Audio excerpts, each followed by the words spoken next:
There are many long-term effects of child abuse that affect victims into adulthood. Trust issues, anger, relationship imbalances, and low self-esteem are often present with victims of physical abuse. Difficulty with trust becomes a manifestation of the recognition that life, and those who represent that life, is unpredictable. Life's unpredictability is a given, but a past victim of abuse has learned that the unpredictable event is usually hurtful.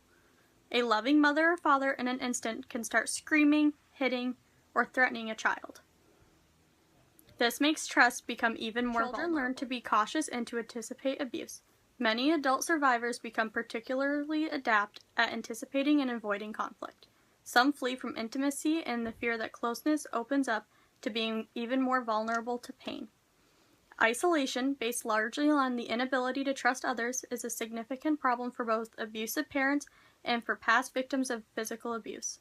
As adults, survivors feel that by not risking trust, they will not be betrayed or hurt. They often lack trust in their own ability to find others who will not hurt them. The result is a cautious, ever-vigilant individual who isolates themselves and often builds up a protective barrier. For survivors of abuse, anger is a familiar emotion, one that has been so integral to their upbringing that they often have difficulty recognizing it. The anger they feel over being abused and unprotected is turned inward or projected outward. Turning anger inward usually results in depression or self-abusive behavior. The display of anger through aggression results not only from frustration, but also from the victim's identification with the abuser or the aggressor. The inability to fully trust or achieve true intimacy is difficult for survivors of abuse. The survivor of abuse seeks out the familiar, people who behave similarly to the abuser or the non-protecting parent of the past. By doing so, these individuals unconsciously predispose themselves to abusive treatment such as battering, emotional abuse, and alcoholism. Or past victims join together in symbiotic relationships with others who experience the same type of emotional problems.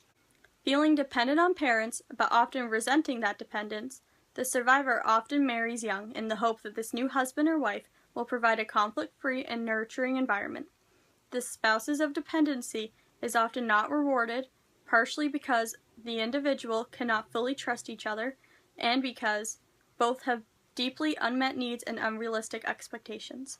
Children who are physically abused attribute the cause of their parents' behavior to themselves.